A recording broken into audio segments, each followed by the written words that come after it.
Hello అందరికీ ఎలా ఉన్నారు అందరూ? నేనైతే చాలా బాగున్నాను. మీరు కూడా బాగుంటారని మనస్ఫూర్తిగా కోరుకుంటున్నాను.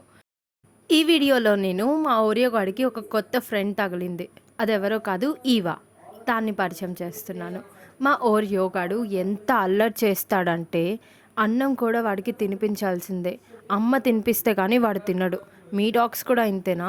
మనం ఎంతో లక్కీ అయితే మన లైఫ్‌లోకి డాగ్ వస్తుంది అని అంటారు కదా! అది మా ఇంట్లోకి వచ్చేంత వరకు మాకు తెలియలేదు మేము ఎంత లక్కీయో అని.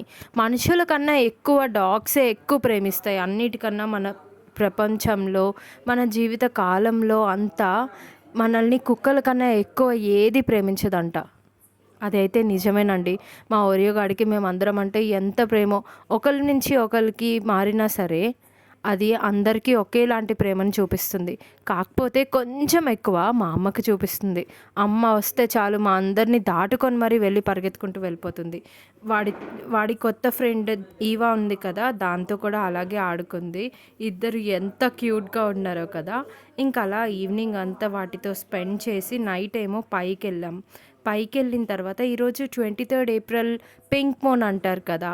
సో, ఆ వ్యూ చూడ్డానికి అలా పైకెళ్ళి నైట్ సమ్మర్ టైంలో ఆ మూన్ చూసుకుంటూ, ఆ స్టార్స్ అన్నీ లెక్క పెట్టుకుంటూ సమ్మర్ హాలిడేస్ పిల్లలకి ఇచ్చేసారు కాబట్టి ఇంకంతా గోల గోలగా ఉంటుంది కదా!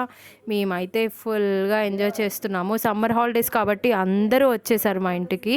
అందరితో కలిసి హ్యాపీగా రిలేటివ్స్‌తో ఫుల్‌గా ఎంజాయ్ చేస్తూ, మంచిగా తింటూ, నైట్ టైమ్ అయితే పైన పడుకుందామా అని అనుకుంటున్నాం. కానీ ఆ దోమలు, ఆ గోల అదంతా కుదరదు కదండీ. అపార్ట్మెంట్స్‌లో కూడా అంత పైన పడుకుంటే అంత బాగోదు కాబట్టి మేము ఇంట్లోనే పడుకుంటున్నామనమాట. సో, మరి ఈ మీ ఇంటికి కూడా రిలేటివ్స్ అందరూ వచ్చేసారా? మీరు కూడా ఇలానే ఎంజాయ్ చేస్తున్నారా?